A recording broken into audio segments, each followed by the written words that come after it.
Welcome back to another reading and correcting of Stepping Up with me, Kendar, the Tiger Right. I'm a little distracted, I apologize. And Ty, the Tiger Supervisor. Today we are doing Chapter 12. Tibs joined Maz at the chest as the archer pulled an amulet out. I think that's a full set, if I get the key down. Tibs took it without looking. His eyes on the wall next to the chest. Maz said something, but he didn't pay attention. There's something about that section. He sensed the stone as he ran a hand on it. Still had done something to part of it. The essence before him was different. It wasn't a weave or an etching. Still didn't work that way unless it was the point of the trigger. This was just different. It was the size of a doorway, slightly taller than Jackal, and wide enough for one of them to pass through if it was a door. Because it was in the dungeon, Tibs knew there was a way to activate it and find out what it was, but he couldn't think of how to do it. Karina exclaimed something, and Tibs spun, hand on his knife. It's beautiful! She held the robe against her and ran a hand over the heavy material. If she doesn't like the color, instead, I can change it. What? Tibs asked, and realized he was still looking around for a threat. I've noticed sorcerers like to use colors representing their element, but I can't take that into account in the loot rotation, so that ends up randomized too. If she puts it back in the chest, I can change it to whatever color she prefers. Are you allowed? The others were looking at him, and he raised a finger to postpone any question. Still sighed. Probably not. Feels like I'm not allowed to do anything, but it's just a color. Well, Granny's going to complain too loudly. Tips nodded. The dungeon says that if you want a different color, just put it back in the chest and say which one you want. No, this is perfect. Okay. What? Do I say what color it is?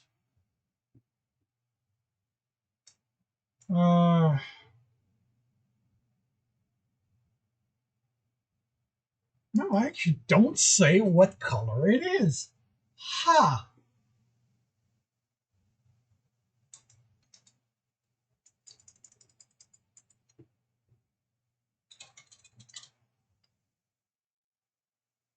Yeah, silver. No,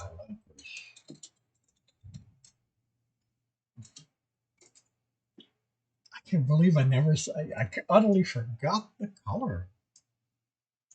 All right, this is perfect. She spun, but the heavy fabric didn't move much. Chica looked in the chest. Can you change that into potions? There's spirit in it, in a sword. in a sword too long for the size of the chest rested at the bottom. Not risking her anger on that, Still said. Sorry. Still shook his head and then considered something. Maybe we can change things so there's always potions in this chest? That way those who survive the fight can have a chance to leave. Judging the size of the sword was difficult, since he couldn't trust what he saw of the chest. But this thought it was longer than Jackal was tall. It was a normal sword otherwise. Who would use something like that? Who would use something like this? Who would something like that? Yeah. Who had used one? I didn't recall seeing one like this before, so it had to be from the nobles. Maybe theirs had been enchanted to be less unwieldy? No, the previous room is because I want the team able to appreciate this fight. How they leave is entirely up to them. The pause was long enough. Tibs looked up when Stowe continued. It isn't like there are any real challenges on the way back, alright? What did you do? Stowe demanded. Me? Nothing. We need to be on our guards on the way back, Tibs warned. Stowe had sounded far too innocent. The dungeon had changed something. Stowe didn't protest, but that worried Tibs more. Maybe Stowe was simply playing on the paranoia the previous runs had instilled, but Tibs wasn't taking a chance. The walk out of the room was slow, keep pace with Jackal, who had to be careful not to jostle his cracked stone body, and it gave Tibs the time to sense around them for new traps. Mez deactivated the corridor maze by slapping a hand on the plate. and Tibs stayed by it, telling the others he wanted to make sure the dungeon wouldn't alter things while they were crossing it. Stowe had shown enough craftiness, no one questioned it. He waited until they were past the halfway point. Jekyll's speed meant he had time. Stowe, he whispered to be safe, why aren't you using mind essence to talk with other people? I can't talk to others. You know that. Kenny doesn't even know why I can talk with you. I know, but wouldn't mind essence let you talk to anyone with a mind? You have mind essence, right? I tried to remember if Stowe. He tried to remember if. I tried to remember the essences Stowe had reserves of. I do. I have all the essences, but that's one of the few essences I have no idea what to do with. This friend. If you have an essence, shouldn't you be able to just use it? Not really, Stowe answered after a few seconds. Is that something you can do? Just use essence? It was Tibbs' turn to be silent as he thought about it. Well, yeah. I mean, most of it won't work at first, but over time I can figure out how to arrange the essence so it will do something, even if that isn't much. But I can then find out.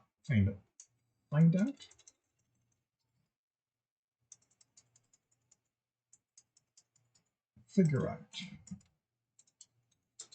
And then figure out more. Just by pushing air essence around, I can cause a breeze. That wasn't something I was taught, I just did it because I'd seen Karina do it. Stowe was quiet again. That doesn't seem to be working for me.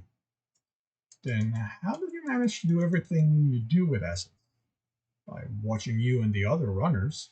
By absorbing those who died, I gained some of them. Okay. By absorbing those who died, it's going to be a comma. I gained some of their knowledge. Haven't been any runners with mind as their element.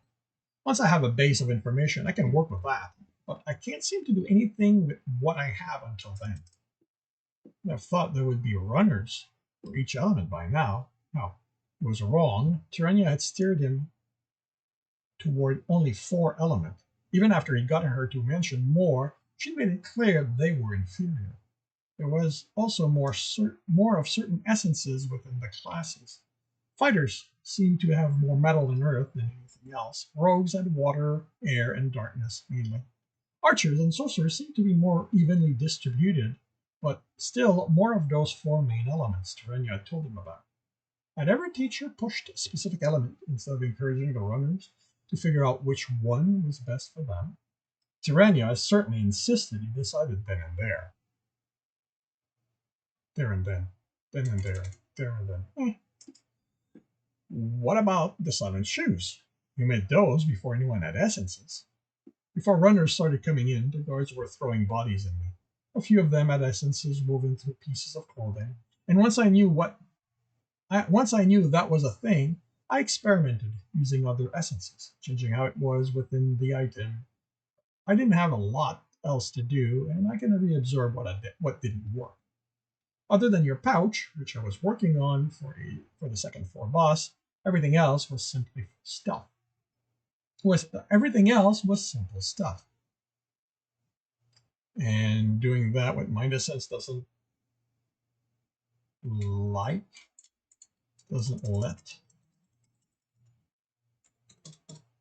You figure it out?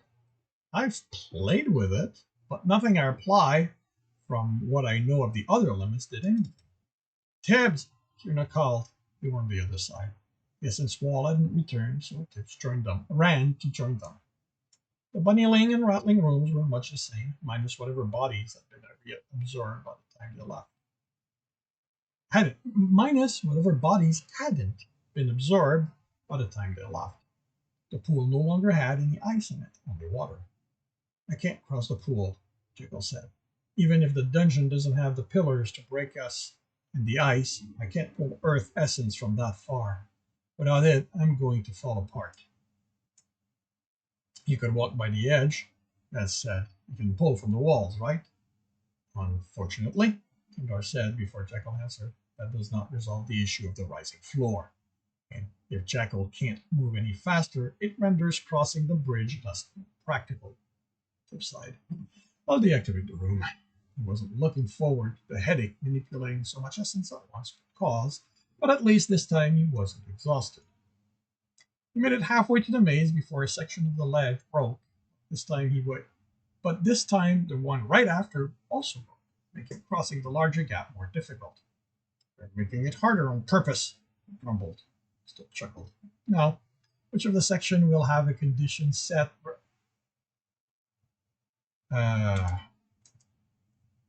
Which of the section will have a condition? I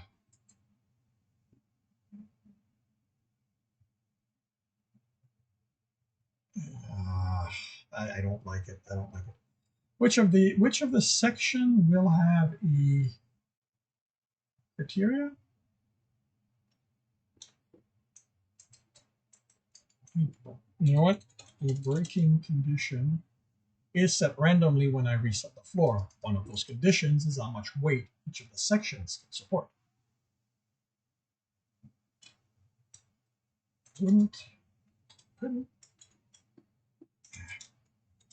Did that mean there was a possibility some rogues wouldn't be able to get close enough to the maze to complete it? Was that fair? The complexity of the maze, as it came fully into his range, amazed him. He hadn't been in a state to fully take in how the lines moved over, under, behind, and in front, and double back on themselves without ever touching another line. The pattern was beautiful, but that didn't take away from its difficulty. This time, his starting point was at the top, so it changed. So this time, his starting point was at the top, so it changed each time. He adjusted his fingers into the cracks as well as his footing, began willing water essence to move into the line. Focused on keeping it thin and not overflowing, figuring it would be easier to fix problems as they came instead of trying to get everything within the line afterwards, as he'd done the last time. He lost his concentration and had to restart a few times. Then he noticed a change in how he perceived what he did. He was able to look ahead and decide how to approach it without losing track of how his essence flowed through the lines he'd already filled. It was as if his mind had split into three sections.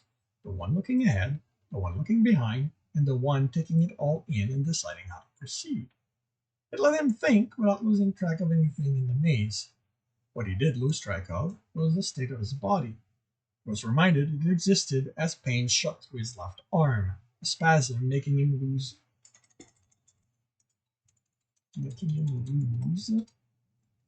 his grip on the wall. He screamed in pain as he tried to get his hand back to the wall, and he fell back, unbalanced, the point his other hand slipped. His friend's screams vanished as he hit the water and was submerged in Stowe's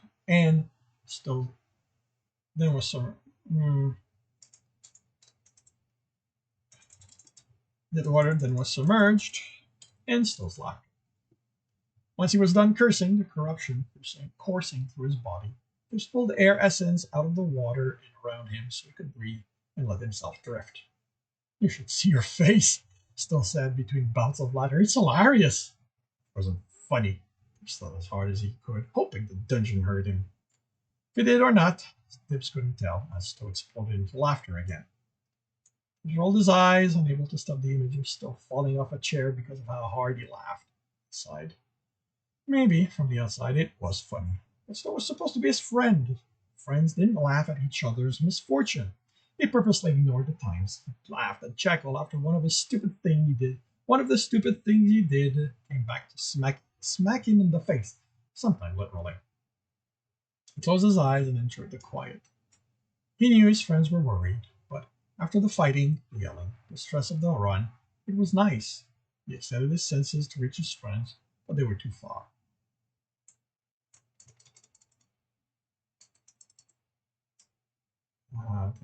but they were too far. But so that I need to remove one of them.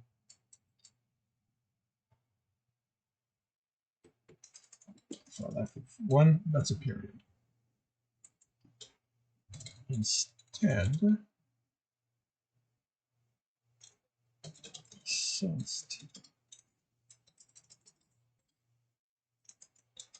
something closer. A mass of his essence moving in his direction through the water. There was a creature in the water. It choked underwater as his concentration broke and paddled to get away. Still's laughter intensified. Focus. Where was his essence? He didn't have to rely on his body to move in it. He wove it into a funnel around him and propelled himself up and out. He flew out of the water similarly to when he'd used the pylon bursting through the ice to propel him, except that this time he could see where he was going, and with a fling of the hand, water flew ahead of him to form a cushion for him to crash into. It wasn't graceful, but at least he was on the floor and not the wall. There's a creature in the water! He yelled at the ceiling as the water sloshed off him. More than one, the dungeon replied, burst out into laughter again. That's against the rules! He stood and used fire to dry himself, and hoped the steam would show how angry he was. Still have trouble not laughing, but managed to ask, says who? Tibs tried to come up with a reply. His anger flowed away as all he was left with to feel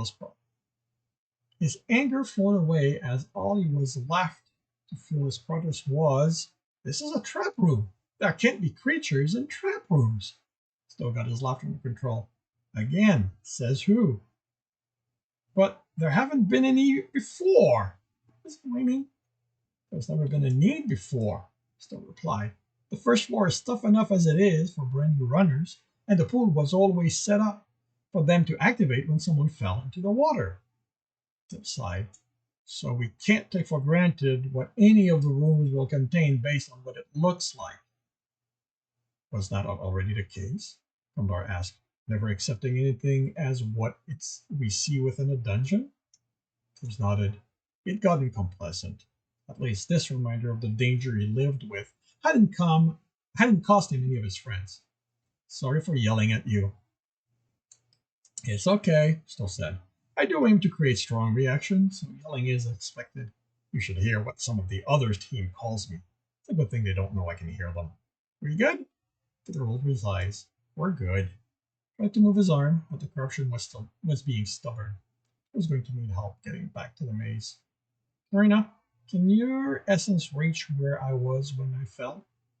She looked there. I think so. But it's too far for me to feel the essence in the wall. Pushing my essence to a spot isn't the same as manipulating what's there. Tibs stared at her. Ken considered that someone from another class would try to solve the maze. He thought of it as a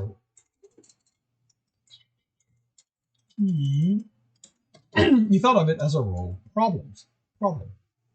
That's not what I have in mind. He tried to move his cramped arm and winced. I can't hold on to the wall, so I need to use your wind to support me as I get there and while I'm solving the maze. It's not going to be quick. Time isn't an issue. This is simple stuff, and I've rebuilt enough of my reserve for the initial push of essence. Looked at Jekyll. So long as no one breaks my concentration, we'll be fine. Sorry, the fighter replied, too busy holding myself together to be the annoying little brother. Tibs chuckled. At least Jekyll wasn't in so bad of a state he couldn't try to be funny. He approached the wall and looked at Karina. She sat, leaning against it, and nodded. As he placed a foot on the ledge, wind pushed him to the wall. With it in one hand for added steadiness, Tibs made it back to the maze. He wasn't able to achieve the mental state he had before, but without having to worry about gripping the wall, he had enough attention to devote to the maze.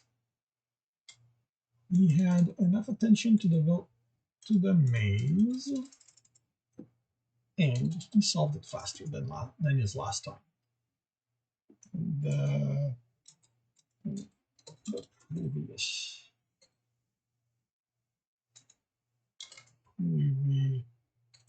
time. He felt the latch tremble as at the rum with. with the rumble of raising stone and water rushing out. He looked over his shoulder. Vents under the ledge let the water escape. He didn't see the underwater creatures. As he stepped onto the now level floor, he realized his hand and his arm had uncramped. He moved it without more than the usual ache. When they reached the hall leading to the dungeon's exit, Tibbs wanted to study the section of the wall that was different, as the dimensions were similar to that of the second floor boss room. To that in the second floor boss room, but Jackal's need for healing took precedence. The cleric was a man, and his two pale eyes went wide on seeing Jackal. He took his arm and immediately let go as small stone fell off. You, he told one of the guards, go fetch Maria and Lewis. I can't leave my post, the man replied, older than those there, except for the cleric, and with a stern face and angry eyes. The cleric got into the man's face. I am here to ensure any runner who steps out of that door lives. I can't heal him myself. He looked at Jack over his shoulder. I don't even understand how he's still alive. You are going to go fetch Maria and Lewis, or you will find out just how difficult your life can be when you piss off one of us. The man closed the hand on the pommel of his sword at his hip. The cleric glanced at it and raised his hand, which started to glow. He smiled. Please do test me. There are things we aren't allowed to practice as part of our regular training. The guard's resolve broke.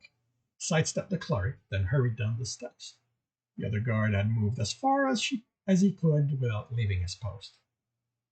I was not aware purity clerics had the ability to inflict harm, Grumdar said, his tone cautious. We don't. The cleric stepped close to Jackal. But we're surrounded with so many stories, exaggeration, and outright lies that it's easy to fool most people at least once. He grinned at Jackal. Count yourself lucky no one pulled that trick on him before. Serenia's hand stopped it just before she patted Jackal's shoulder. You can take for granted that no runner has.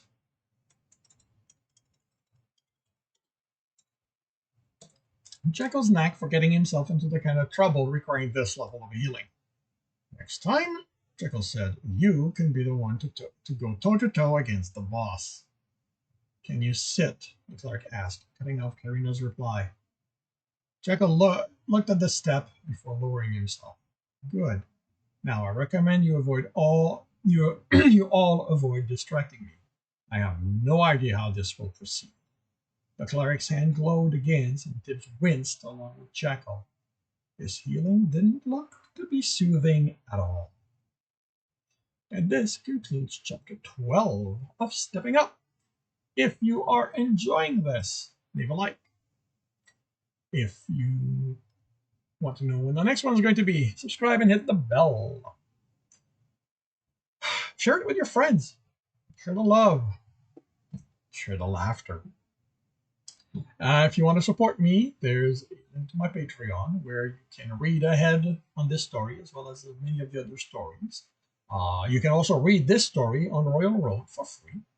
And if you want to watch me do this live as well as write my stories, you can do that on my Twitch, which is also in the notes. And with that, I shall wish you a good day.